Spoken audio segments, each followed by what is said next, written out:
คลิปนี้เฮาสิมาอัปเดตรถคันนี้เนาะหลังจากเฮาถ่ายมาหลายคลิปเนาะตอนนี้เฮาก็ได้เสร็จทำความสะอาดแล้วเฮาก็จอดไว้นี่เนาะคือตอนนี้รองบเนาะสิได้ซื้อปีกคางใส่เนาะหรือว่าโตบังคางเนาะยังเสือทั้งคาง2ฝั่งเนาะที่เฮายังบ่ได้ใส่เนาะคือที่เหลือใส่ครบหมดแล้วเนาะแน่ทรงประมาณนี้เนาะก่อนสิไปเบิ่งรายละเอียดกะฝากอุดหนุนเสือสางจันทร์ซีแนลก่อนเนาะเอาสำหรับวัยรุ่นเนาะหรือว่าพี่น้อง FC หรือว่าหมู่เพื่อนเนาะที่อยากมาอุดหนุนสางจันทร์เนาะกะจัดได้เนาะเสือตัวหนึ่ง220,000 กีบเนาะแล้วก็เฮาสิมารีวิวรถคันนี้เนาะหลังจากเฮาลงคลิปไปก็มีคอมเมนต์หลายคอมเมนต์แล้วก็หลายความคิดเห็นเนาะเดี๋ยวเฮาสิมารีวิวให้เบิ่งเบื้องต้นเนาะว่าเป็นจังไดเนาะนี่เนาะทรงประมาณนี้เนาะแล้วก็มีเม่นหนึงเนาะเพิ่นว่า3 ล้านยังคิดยากเนาะคือเฮาสิบอกไว้ก่อนเนาะคัน3 ล้านนี่น่าสิได้แต่หล่อกับซกเนาะประมาณนั้นได้แต่หล่อกับซกลังเนาะโอเคเนาะคือรถที่เฮารีวิวไปนี่เนาะคือสำหรับวัยรุ่นเนาะหรือว่าพี่น้อง FC เนาะที่ว่าอยากได้ทรงแบบนี้เนาะบ่จะเป็นต้องมาซื้อรถเฮาก็ได้เนาะคืออยากได้ทรงแบบนี้อยากได้ทรงแบบนี้หรือว่าหน้าตาประมาณนี้เนาะ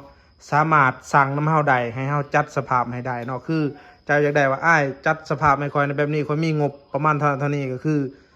ทักมาบอกเฮาเลยเนาะเดี๋ยวเฮาจะจัดให้เนาะว่าอยากได้เท่าไรเฮาจัดให้เลยเนาะอยากได้ทรงแบบใดหรือว่าอยากได้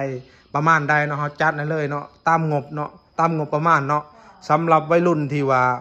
ปั่นรถบ่เป็นเนาะคือมีรถอยู่แล้วเนาะแต่ว่าเฮาปั่นบ่เป็นว่าบ่ฮู้ว่าสิใส่ตัวใดก่อนเนาะสามารถทักมาหาเฮาได้เลยเนาะแต่ว่าเฮาย้ำก่อนเด้อเอาสำหรับคนที่ว่าสิเอาอีหลีแล้วก็คนที่สิเฮ็ดอีหลีเด้อจังทักมาเด้อเพราะว่ามันมีหลายแห่งเนาะคนที่ว่าทักมาถามซื่อๆก็มีเนาะอันนี้คือเฮาสิมาบอกกันเนาะคือคันว่าทักมาถามซื่อๆหรือว่าทักมาอะไรแบบบ่อยากได้นะทักมาซื่อๆครับบ่ต้องทักเนาะเพราะว่ามื้อนึงเฮาตอบเนี่ยมันหลายคนเนาะบ่ฮู้ว่าไผเป็นไผเนาะคือคันว่าเจ้ายังบ่พร้อมและบ่พร้อมสั่งก็ได้เนาะคือสั่งยามใดก็ได้ของเฮาเนาะคือเจ้าพร้อมแล้วเจ้าสั่งได้เลยเนาะถ้าว่ายังบ่พร้อมบ่ต้องสั่งเนาะคือติดตามคลิปที่เฮาเฮ็ดไปก็บ่เป็นหยังเนาะคือเจ้าติดตามคลิปค่อยไว้เลยว่าเจ้าอยากได้ทรงแบบนี้เจ้า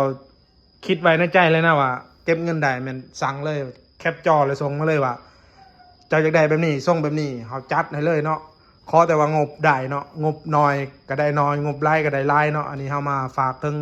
วัยรุ่นหรือว่าพี่น้อง FC เนาะที่ติดตามรับชมสังจันเนาะแล้วก็เฮาสิมาบอกอีกเนาะสำหรับวัยรุ่นเนาะหรือว่าลูกค้าที่ว่าอยากได้เครื่องเนาะอยากได้เครื่องแต่งเนาะหรือว่าอ้ามย่นเนาะเจ้าแคปวงแล้วส่งมาให้เฮาได้เลยหรือว่าจะได้เล็กจับทอโซกเนาะเจ้าแคปจอแล้วส่งมาให้เฮาได้เลยเนาะแหมประมาณนี้เนาะนี่เนาะอันนี้คือเฮามาอธิบายเนาะสำหรับวัยรุ่นที่ว่าบ่เข้าใจในการแต่งรถหรือว่า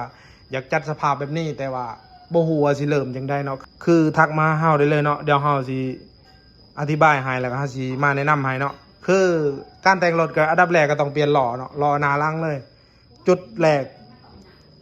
หรือว่าจุดเริ่มต้นเนาะอันดับแรกต้องเปลี่ยนล้อเนาะอันดับ2ท่ออันดับ3ก็คืออ้ามยนต์หรือว่าซกหน้าหลังแล้วก็เบาะแบบนี้นะไปแบบนี้นะตามที่เฮาเฮ็ดมาเนาะโอเคเนาะตามนี้น้อยรุ่นเนาะเอาก็อย่าลืมเนาะถ้าว่าเบิ่งคลิปแล้วกันว่ามักคลิปนี้ก็ฝากกดไลค์กดแชร์สังจันเนาะดีที่สุดก็คือกดติดตามไว้เนาะมีความคิดเห็นจังไดก็คอมเมนต์ใต้วิดีโอได้เนาะคือคลิปยาวนี่เฮาสิลงแต่ทั้ง YouTube แล้วก็ทั้ง Facebook ตัวนี้เนาะเอาก็อย่าลืมไปอุดหนุนก็ได้เนาะแหมประมาณนี้เนาะโอเคน้อยรุ่นเนาะ